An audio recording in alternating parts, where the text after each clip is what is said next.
the rent minus parenthesis, the monthly insurance plus the monthly property taxes, close parenthesis, times 115 plus 10% minus repairs equals the OFV.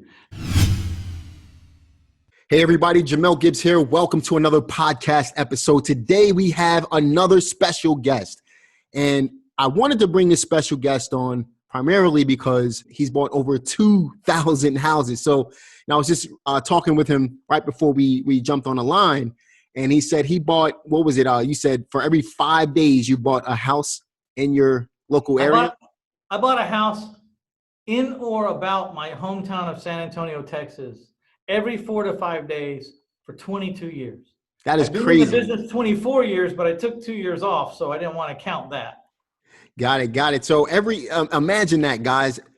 24 years in a business and buying a house every 4 to 5 days in your local market. That's over 2,000 houses. All right. But he has a lot of experience. One of the books that and this is when we've met just a few years ago, I was introduced to you through this book, the one regarding owner financing, through a colleague of ours. She introduced me and I had a chance to meet up with Mitch. I was actually on his podcast a couple of years ago as well. But just an awesome guy.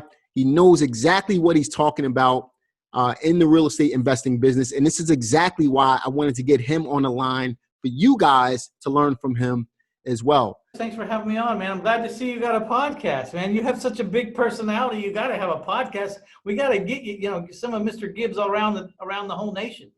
Oh man, I appreciate that. And I started this primarily to help other investors, obviously. And that's exactly what we do.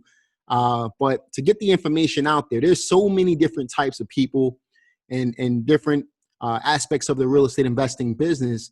And we can benefit from the information, and podcasts, in my opinion, are the best way to share that information with the general public. So, I really wanted to start this podcast. Number one, I continue to learn, and I've been in the business for 20 years, and I constantly learn from other investors, even newer investors. I try to pick something up from somebody all the time. But in addition to that, I know that the newer investors can benefit from this information as well. So why don't you tell them a little bit about yourself, Mitch?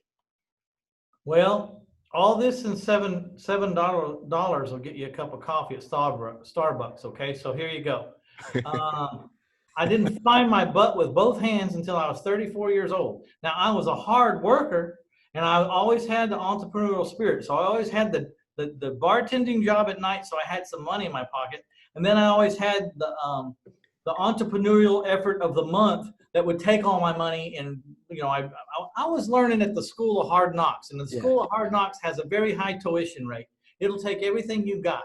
Yep. I like to tell people I graduated from La Calle U. That's the street in Spanish. In my town, San Antonio, Texas, about 65% Hispanic. So then I kind of accidentally flipped some houses one day, and I say accidentally, I bought it because I wanted to own it, and then I sold it and I made some money, and I thought, I didn't mean to do that, but that sure was nice, and so it's kind of like my whole story is like, that's what they've been talking about, I just accidentally did what they were talking about. Right. And then I started going out and bought my first 100 houses on credit cards, because back in the day, 20 something years ago, in San Antonio, Texas, which still probably has some of the most affordable houses in the nation, I could buy a house for $15,000, $20,000, $25,000, $12,000, $8,000, and so I just put them on my credit cards. I went out and got 45 credit cards, but back in the day, they didn't count how many credit cards you had or how much available non-recourse advances you could get. Right. That was before that day. So I caught on to that real fast. I didn't have any money. No bank was going to loan me any money because I didn't have a track record. And so I just started going out and buying houses on credit cards. I said, give me $10,000 on this card and give me $10,000 on this card. That'll buy the house. And then give me $10,000 on this card and that'll fix the house. And then I go out and I'll go sell it owner finance for $60,000 with maybe 5,000 down or 6,000 down, and that'll give me a note of 54,000, and then I'll sell that $54,000 note for, I don't know, as cheap as 44,000, Yeah. and I still make another $14,000. You know what I mean? So I love those kind of deals, man. Love them, love them, love them. So let's take a step back for a second. So you said you accidentally got into real estate. Was that by pursuing let's say a rental property at first, and then it became a flip? Like how did all of that happen? Well, I mean, I wanted my own house. I was bartending. I was 21 years old, maybe. Guy at my bar said, "You want to buy my condo? It's right down the street down here. It's a 1-bedroom little condo, and I'll sell it to you for $30,000 or whatever." And I said, "I don't have $30,000." And he said, "Just give me $3,000 down, and you can make payments to me." Owner finance. Okay. So I did. So I made my payments, and then that got me kind of interested because I really liked owning my own thing. I had my own house. It was my place. You know, my first time to ever own my own place, and I was, you know, of course, very proud of it and very proud of myself, and felt like a sense of accomplishment, or you know, I'd done something good. And then another apartment came up down the way, or a condo came up, and it was a 2-bedroom, 2-bath, and it was very beautiful, much nicer than mine. It had room and vaulted ceilings and a fireplace and a sunken living room. And I said, "Man, I got to have that one." And I devised this plan where if I rented out my first one and I rented out the second room in the new one, I would be living for free. I mean, I was doing the math, and I have this revelation, like I'm inventing real estate for myself right now. Like this has been going on for decades, the centuries, since the dawn of time, and I'm just now like discovering it for myself, by myself. Figured it out. Yeah, Yep, and yep. so I buy the other one, and I rent out the room, and I rent out and I don't have anything.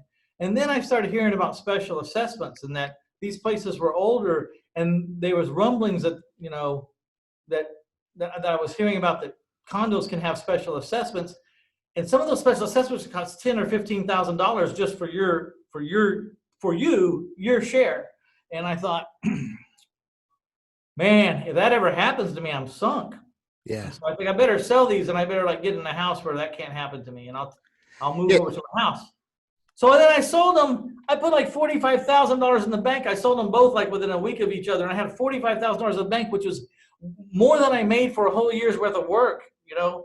Wow. And then that's when the light bulb went off. It's like, there's some money in this. think I better, you know, look into this a little bit. Yeah. So let's talk about this road. So you know, since then, you've obviously been able to get on this road to, you know, 2,000 houses in that time frame that you've been investing. Let's talk about how that actually happened. How were you able to? So this is 21, 22, and then in 86, you know, 1986, the Tax Reform Act gets passed, and the whole country real estate goes into the tank. They basically took away a bunch of tax write-offs and made them retroactive like 2 or 3 years prior. Mm-hmm. And so everyone that was, all these wealthy people that were investing for tax write-offs just got taken to the cleaners. The property values collapsed, everything. So here I am, you know, young guy in the middle of a recession. And so no one's loaning any money or anything. And I don't feel like I can do anything because I don't have any money really to speak of. I mean, I keep my head above water, but that's about it, really.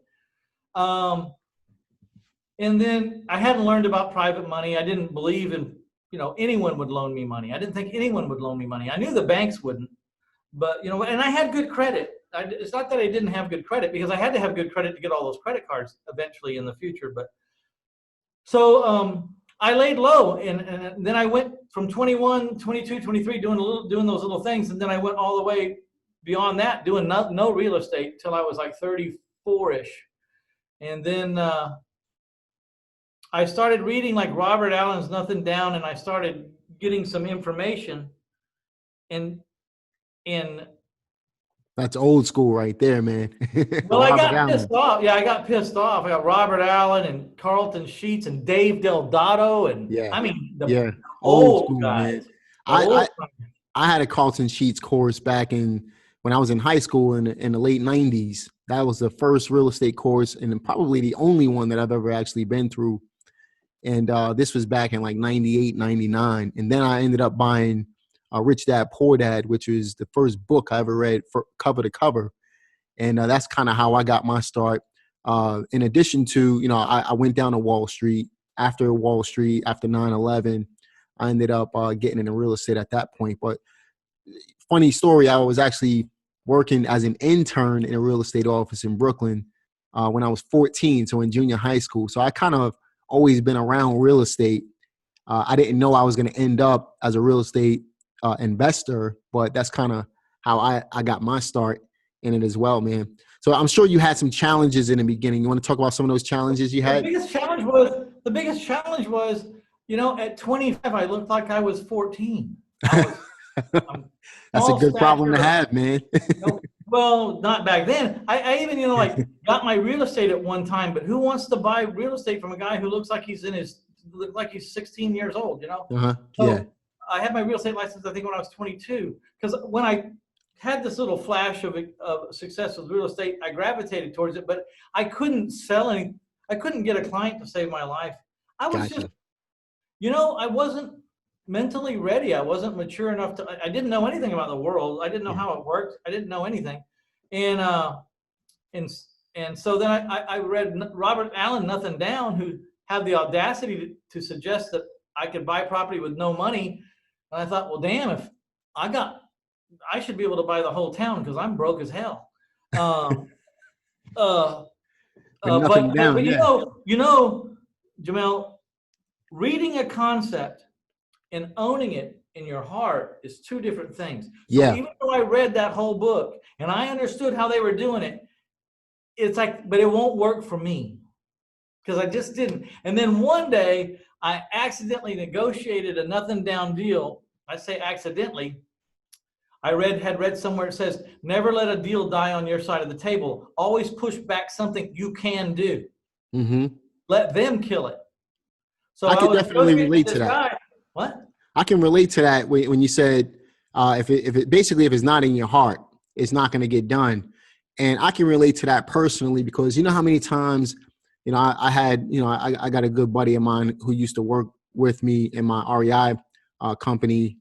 He used to tell me to do stuff, and we're talking 2012, 13. He was like, dude, you got a YouTube page, jump on YouTube, be consistent, get a podcast going, do this. And in my mind, it sounded great, but it wasn't in my heart until recently. I'm like, you're thinking the mistake that people make on a whole bunch of levels is you think it's about you. Like, who wants to hear from me? No, it's not about you. It's who are you talking to? What are you talking about? Yep. It has nothing to do with you, as long as you can carry a conversation, you know what I mean?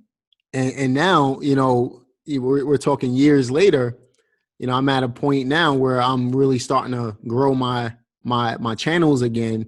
When I should have been doing this, I had the ability to do this 10 years ago, so, but, when sometimes people give you advice and you just don't take the advice. You're not ready to receive it. Exactly.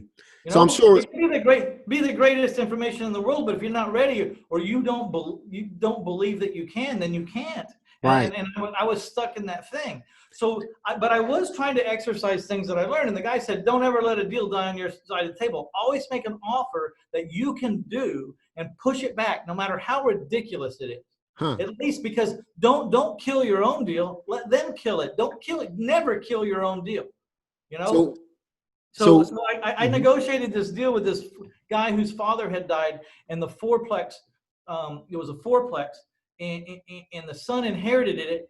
And one of the tenants had taken over during the debacle, during the mess up, during the death and the estate and all that. One of the tenants had taken upon themselves, a gangster-like guy, to just start collecting the rent from everybody every month. And the guy was intimidating. I saw him. I had to deal with him. And he had his cousin Vinny with him. Yeah. He didn't.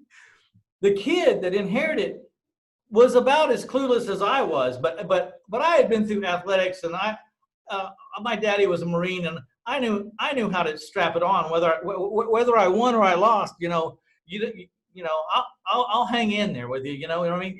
Yeah. It won't be worth it at the end of the day. I don't care who you are. I'll take a piece of you home, an eyeball, an ear, or something. So I had a different attitude than this kid that inherited. He was just purely frightened. You know what I mean? I said, well, this guy's going to be hard to beat, but we'll figure something out. So I'm gonna drop a big nugget on you here. Anyways, I didn't have any money, so I'm negotiating for this deal, and I got his price down, and then I just came up with an excuse. I said, but he said, well, I need 20,000 down, and I didn't know what to do, so I let the conversation drop. I left. I came back. I looked at my Robert Allen books. I said, okay. I went back and said, I got 20,000, but I got to put it into the property because it needs all these it's all in disrepair.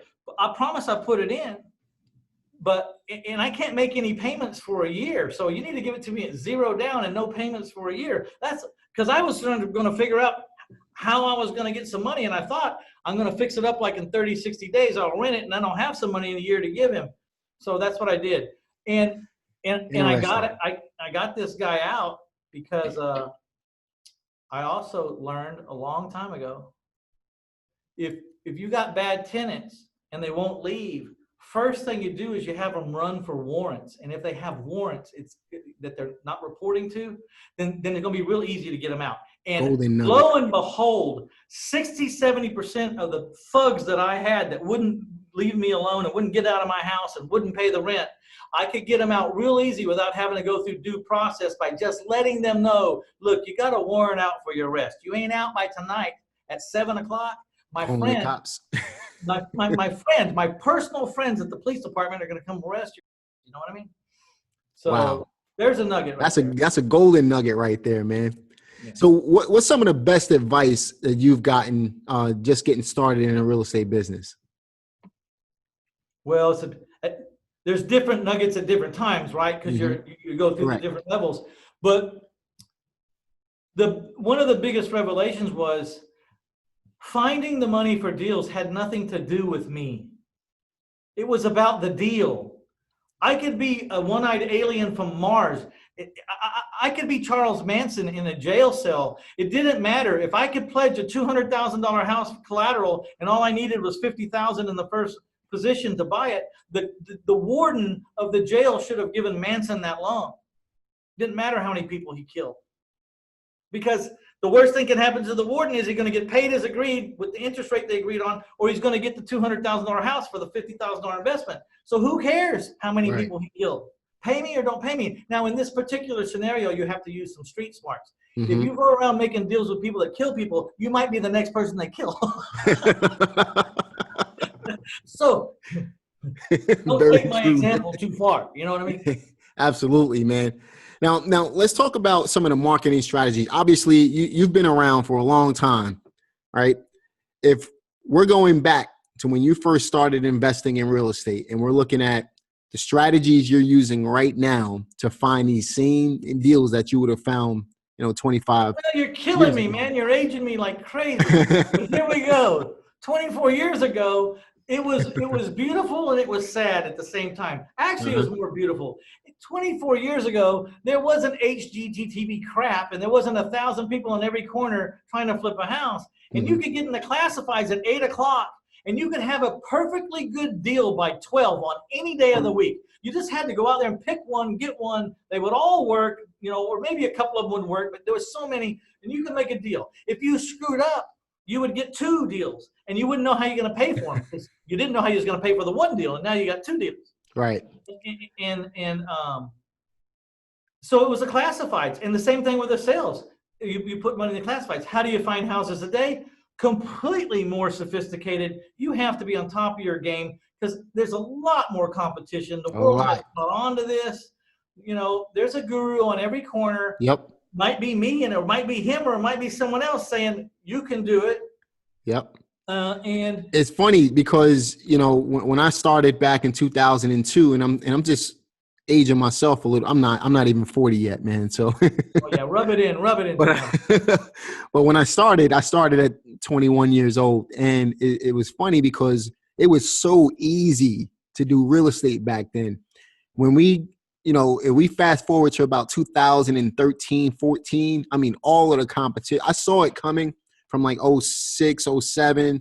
But when we hit 13 and 14, and the competition is just tremendous these days. And that's because it's easy to invest in real estate today. You know, a lot of people didn't experience that crash like Mitch and I did. And, you know, I know, you know, from our previous conversations, you did pretty well during the crash. Is that about right? Oh, no. You know, the greatest thing about the buy it with OPM and sell it with seller financing is that it does really good in the good times, but it booms like crazy in the downtime. Oh, yeah.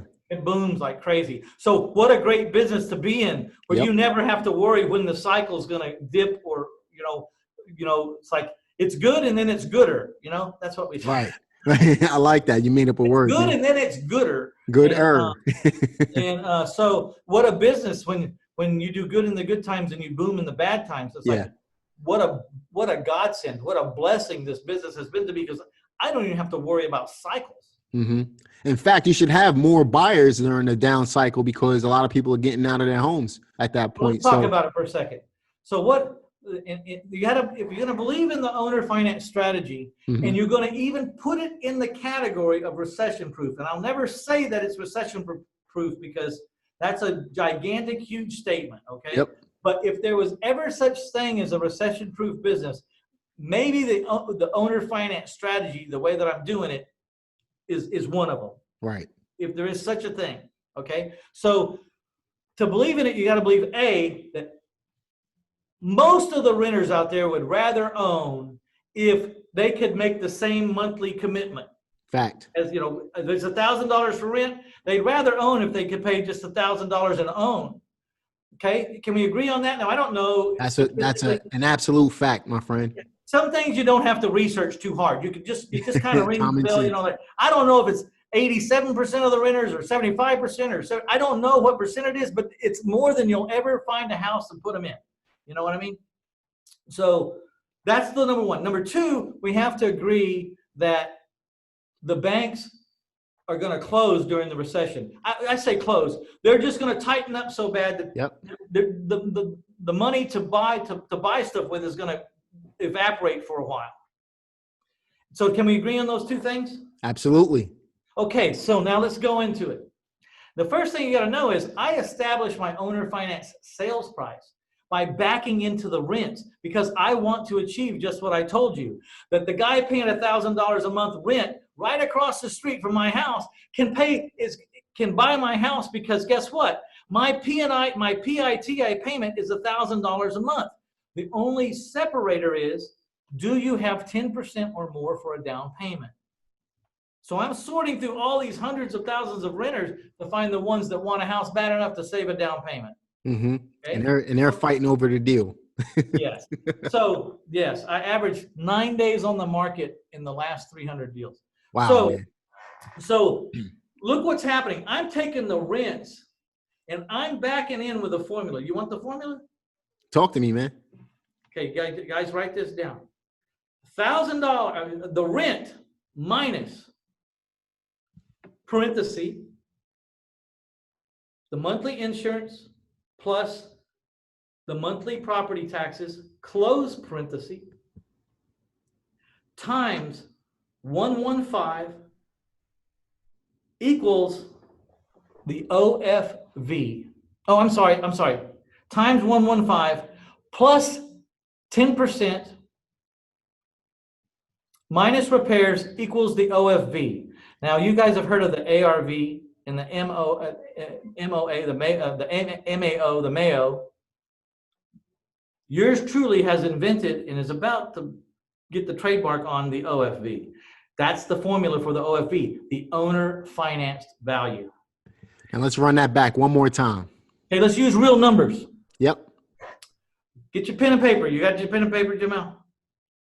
You got $1,000 rent minus 150 for property taxes, minus $50 for insurance, equals $850.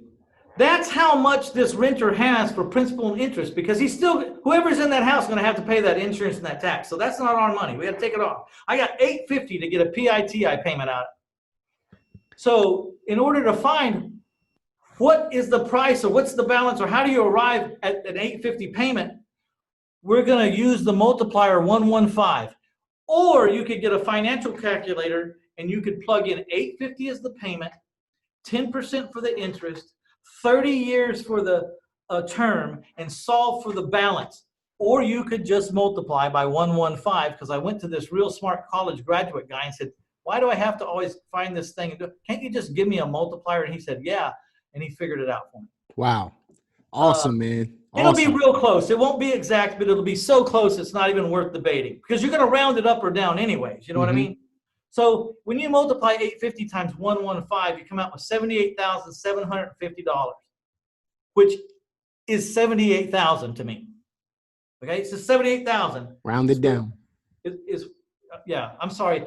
It's $97,750. $97,750. So that's what they can afford to borrow at 10% for 30 years. So if that's what they can afford to borrow to get an $850 PIT, what is the owner finance value or the sales price of this property if I'm going to carry the note? So you add 10% on top. 10% on top is going to look a lot like $110,000, real close. Absolutely. And that's the owner finance value. And guess who gets to say if it's worth that or not? Me, because I'm providing the finance. So I don't need an appraisal. I can put any price I want. I'm the friggin' bank.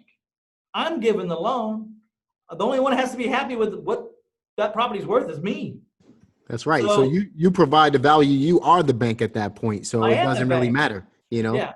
Now there's don't get me wrong, there's some things we need to address in Dodd-Frank. So don't run all the way to the goal line with that ball, but let's keep the theory simple right now. So at $110,000, I ask for 12% down, because if you don't ask, you don't get. But the minimum for me is 10% down. I average 12% down because guess why? I asked for 12% down and I searched for it and I kind of demand it, and so it kind of shows up. You know, if I had been asking for 10% down, I'd only get 10% down. Right. Plus, I know some neat little tricks to renegotiate a down payment without looking like a jerk. Talk to me. Well, I'll tell you, remember to ask me, I'll tell you, because I don't want to forget my story. So anyway, this is how I arrive at the owner finance value, because we're getting back to why we boom in a recession. Right. I'm going to ask some questions. Don't think too hard. Don't try to out-trick anything. Just say the natural answer. When a recession hits, do the banks tighten up or almost shut down? Yes or no? When the banks, you said when a recession hit, the banks, yes, they do. They tend to shut down. They tighten up, they shut down. Yep. When the banks shut down and there's less money for people to borrow, what happens to the price of houses? When the banks tighten up, the money to price borrow. of houses going down. Yeah, because the availability of money is dried up, and most people can't write a check for a house. Right. Exactly. Well, the bank just closed. Homes lose value. Yeah. So when no one can buy a house, what happens to rents? It goes up. Because no one can buy a house because the bank's closed, so they're all renters now. A lot of pressure put on rents, so they're going up. What is my owner finance value, or what is my sales price based on? How much somebody can actually pay. In rent. And rent. Based on the rent in the market. So in the recession, I have the only appreciating house in the whole nation because I'm offering seller financing and the rents are going up, and I'm backing into the rents to get my sales price. Yeah, that's pretty sick. Holy cow. Holy cow. Yeah. Yeah. So, and my bankers didn't want to believe me. These guys got Harvard certificates on their wall and all this crap. Right. And here I am telling them my houses are going up in value. They think you're an idiot. I'm going, no, I'm not an idiot. You're an idiot. You know? Not only are you an idiot, but I make more money than you. Book closed. Yeah. So I said, yeah, I proved it to him, and I'm getting paid in this case $10,000 or $12,000 to create a scenario where I got $850 coming in and $350 going out. Because let's say like I bought this house for $50,000. There was a time during the recession, Jamel, that I was buying houses for $27,500. Wow. Back the way the prices were 15 years ago or 20 years ago when I started. I recognize it. That's when I got back in the game. I was buying a house a day. Wow. 45, 50 days till I scared myself, because I was also the house seller and I didn't have time to sell if I was buying that many. So that's what scared me. So you made that transition over. Yeah. So look, I was buying houses for like $27,000 and I'm backing into the rents and it says it's worth $59,500. So I'm selling 100% over my sales price. And all the other houses in the neighborhood, the reason why it's so cheap is 70% of the sales were cash sales because the institutions had shut down. So the very wealthy, savvy investors with cash were just plowing their money, buying. But you know, cash sales are always super low comps. You know what I mean? Mm-hmm. Absolutely. And so the realtors in my area would come by and go, these houses got comps all over the place for $25,000. Who the hell are you, and how you can't sell this house for 59 in this market? Boom, it'd be sold next day. Yeah. That's because, you know, a lot of the times, you know, a lot of realtors don't understand investing. They understand sales, but not the investing aspect of it. So if we're looking to keep it simple for the average listener right now, and let's just keep in mind some newer investors. If the average investor listening to this podcast or watching this on YouTube or whatever the case may be at this very moment, if they wanted to get started doing what you do, let's give them 3 simple steps on how they can actually go about doing that. Well, the first thing is you got to figure out where the chaos is.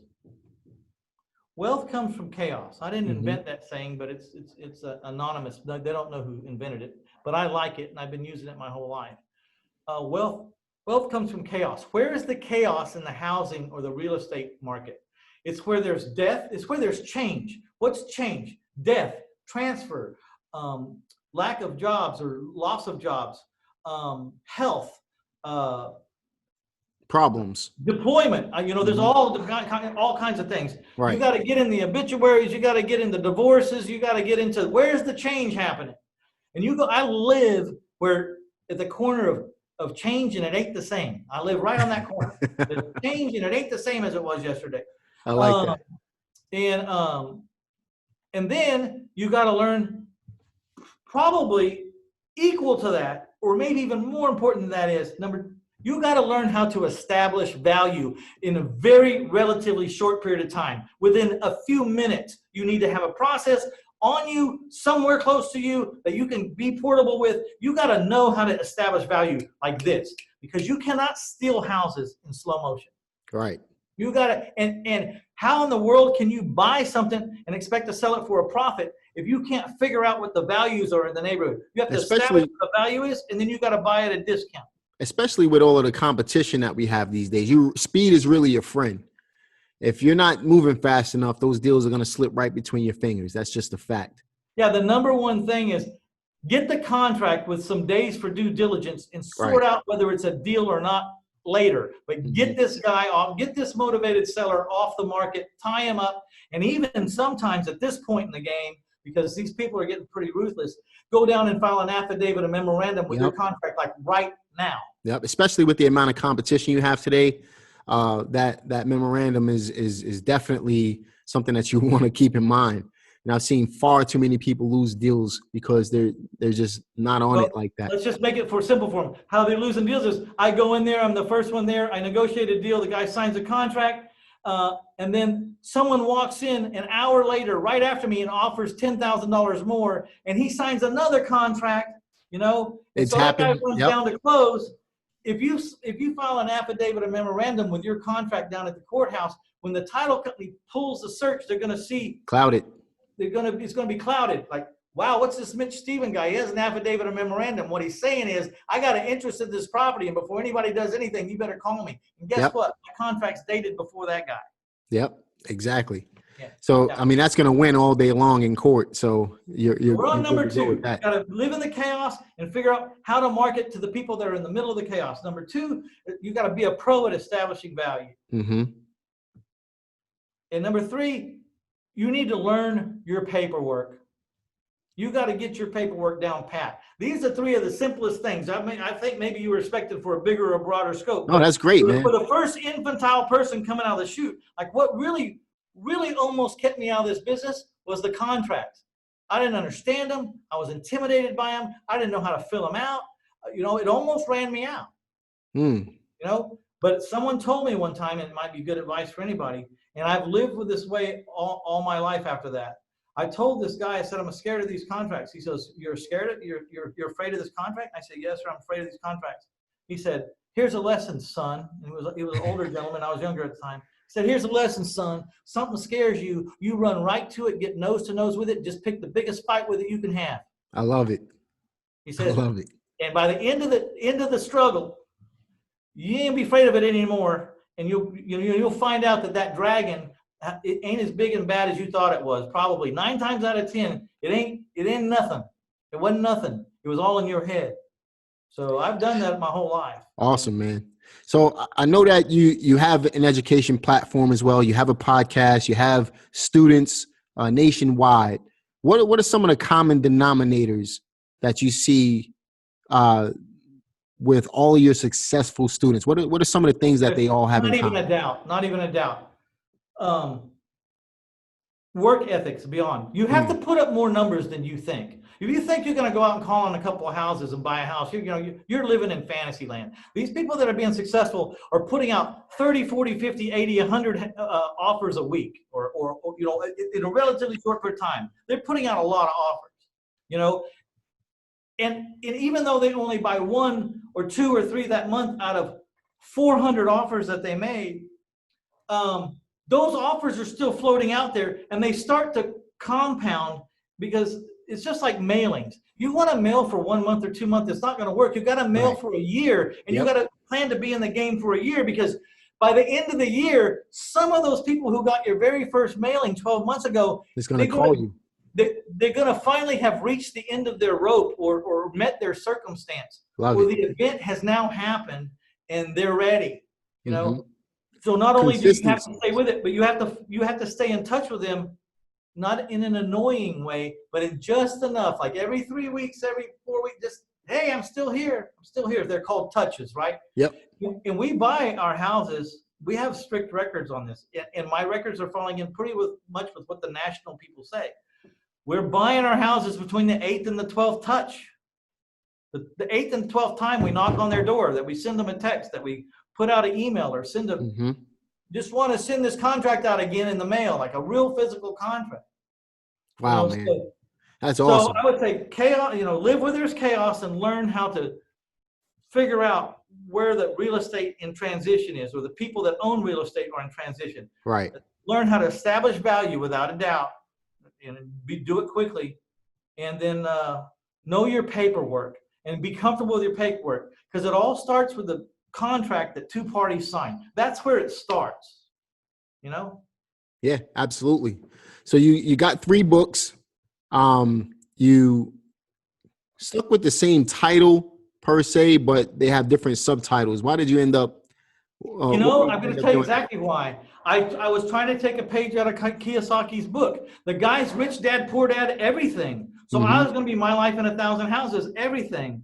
And he stayed with his color scheme. He's purple and yellow. I picked my color schemes the same, yellow and red. You know what I mean? And black. Love it.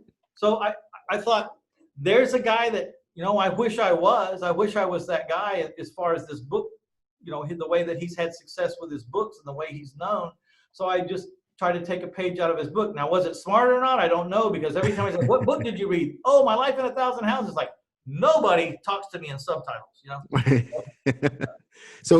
But that could be good. Yeah. Because if everyone's saying My Life in 1,000 Houses, no matter which book they read, that moniker's got to be going through the roof, right? At least 3 times instead of 1 time. You got 1 book, My Life in 1,000 Houses.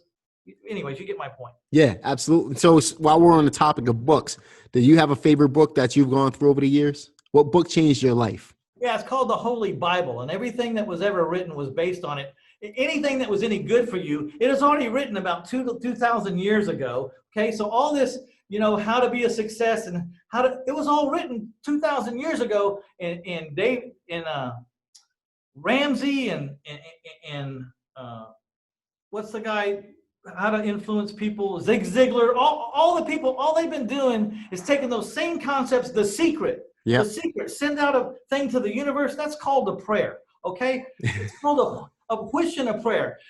The only difference between The Secret and my beliefs is in The Secret, they're sending out their wishes to the universe. To the universe. I'm sending mine out to the guy who I believe made it, okay? To made the universe. That's the only difference. It's still the same. It's an affirmation, and its scientific and psychological qualities are all the same. Yeah, so, you want to know how to be successful, how to conduct yourself, or have business line up outside your door, just practice the 10 Commandments and what it says in there. Now, if somehow that offends you or something, then you can go read these other books, but they're basing it on principles that were written way before all that. Yeah. I'm an avid Bible reader myself, man, so I concur with that. I'm not saying that I'm an avid theologian. I'm probably not. I probably know more about, I do know more about real estate than I know about the Bible, but I know enough to know. That's fair. You know what I mean? I know enough to know. Absolutely, man. So what's your advice right now to beginning real estate investors in the current market and the economy that we're currently in? And then you can follow that up with experienced investors. So whether they're beginning or experienced, what would that advice be for individuals right now? What do you think is the best way for them to approach the market? You got to learn how to raise private money, because private money is the key to being. I mean, you can make a good living having partners and doing this stuff and begging and borrowing for money and all this stuff. But the difference between making a great living and being a multi-millionaire is being able to buy anything you deem necessary or worth it. Awesome, man. I can buy anything I want to, because I have been borrowing money and paying money back to private people forever. I have $22 million worth of private money, and I've slowed down because that's a lot to keep out. You know what I mean? I don't really, but understand this, when you're seller financing homes, you need more money at your disposal than if you're just doing flips. Because if you're doing a flip, you borrow grandma's money and it's out for 8 months, and then you give grandma the money back, and then you do it again, and potentially you could flip the whole town with $200,000 or $300,000, right? Just going in and out. Well, when you're seller financing houses and you make it, I do something pretty unique. I make 30-year fixed mortgages to my buyers. There is no balloon. With private money. I don't want a balloon. I want these people to go the whole 30 years, because you know how much they pay for that house. Three times, $4 times. House, they pay $280, $290, almost 3 times for that house, and that's if they pay on time. Right. And if they don't pay early. That's why banks get rich, man. That's how banks get rich, through the interest. That's Be the Bank Mitch Stephen. That's my middle name. Be the Bank Stephen. If you listen to my podcast. So learn how to raise private money. I'm borrowing money this is what I'm paying my private lenders. And I give them a first lien on the property. One person per property. So you either get paid what we agree upon, or you get my house. And here's the kicker. And these are accredited investors, right? Or are they? No, they don't have to be, because I'm just a single person borrowing on a single piece of property, and I'm pledging the property as collateral. And if I don't pay you, you get the collateral. Now, a lot of people say, well, I might have to go to court and get people. Look, if I can't pay you, I'll walk the deed over to you. Right. Because this is when I'm raising private money, get this. This is what I tell them. I have the right every day of my life to make one of two decisions concerning the money that you're loaning me. I can pay you as agreed, the interest rate on time, whatever date we agree, and how many times I'm supposed to pay you. I can pay you as agreed, or I can simply walk this deed over to you and say, I don't want it anymore. So if you don't like this piece of collateral that you're loaning me the money on, don't do it. Right. That's why I only borrow a maximum of 65% against my owner finance value, or the value of my property. And that's the max I will borrow. I average only borrowing 55% from my lenders, and I give them a first lien on a house. So on a $100,000 house, my lenders have only loaned me $55,000. And if I don't pay them, they get the $100,000 house. Do you see how it gets easier to borrow money? Yeah. It's not about me. It's about the deal. Who gives a crap about me? So learn how, when you're in the owner finance strategy, I'm trying to get longer money. I don't need 6-month money, 12-month money. I can't use 18-month money. Right. I got to have a minimum of 5 years, preferably 15. Can settle on 10 if I have to. So I'm paying 8% interest only for 5 years. Or I'm paying 9% for a 10-year amortized loan. And I'm paying 10% for a 15-year amortized loan. So 8% interest only, and that's for 5 years, 9% for 10 years, and that's 10% for 15 years. 10% for 15 years. The last two loans are not interest only though. Like you said, the 9 and the 10%. So that's fully amortized loan. Like my debt will be paid. Right. And then my people still are paying me for 30 years, and they're usually paying twice what I owe. Correct. So after X amount of time, I don't have a payment, and the people in my house, in theory, still owe me. Now, here's what's going to happen. The average mortgage in America lasts 7.5 years, maybe 8.5 nowadays. Maybe in my neighborhood, to the people that I'm seller financing to, maybe they're not as likely to be able to go out and refi. So maybe my notes last 10 years, maybe. Okay, so you can sell 30-year notes all you want to. Right. And this is one of the problems not problems, but this is one of the things you need to be aware of if you're going to do the seller financing strategy. You're going to have a whole bunch of notes. Like right now, I average $500 profit per note spread between what I owe and what I collect. I actually average $535, but for easy math, let's just say 500. Okay. And I got 300 notes. Nice. So I'm collecting $150,000 a month, right? But if I rest on my laurels and live high on that right now, I'm going to wake up within 10 years and there ain't going to be any notes left. Right. Because they're going to all have paid me off. Now, I would have gotten lump sums during that period of time, big lump sums. But so what you have to do is you have to take the money that you make from the one-time flip, the one-time cash, and I'm quoting Jack Bosch, one-time cash. That's a flip. Got it, fixed it, sold it, got a check, done. Okay, one-time cash. And temporary cash is what I do. Bought it, got a down payment, woohoo, $10,000, $15,000, and I got $500 coming in for a long time. I got income stream, but it's going to expire. Those notes have an end date. They're temporary. Right. Okay? So you have to take the cash you make one time and in the temporary strategies, and you have to take that wealth that you build and you have to put it into a forever strategy. And what's forever? Apartment complexes, because rent goes on forever. There is no end to rent. Right. I don't particularly like apartment complexes myself, not to say that billionaires haven't been made with apartment complexes. I prefer mini storages and boat storages on dry land because there's an idiot can run that business. Yeah. You know what I mean? Yeah. Cool, man. So obviously you have a podcast as well. And, I was on that podcast just a couple of years ago, as I've mentioned before. Now, for those of you who'd like to check out Mitch's podcast, where can they go for that? What's the name of that podcast again?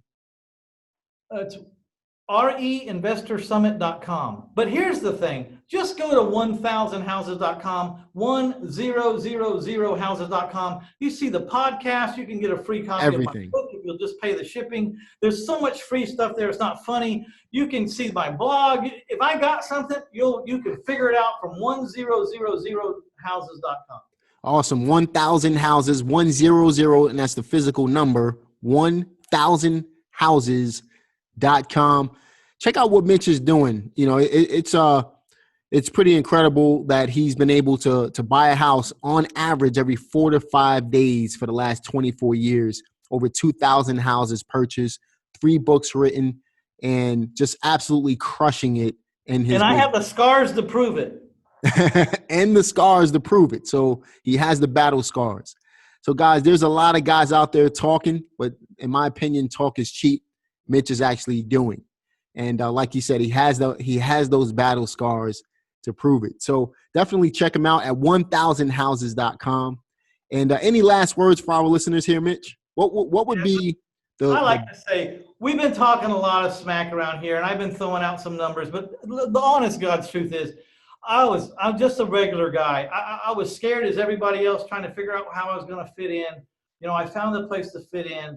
I thank God that I have my place, and I'm really thankful that I have a business where I don't only get to serve myself, but I'm helping people that are desperate to get rid of things.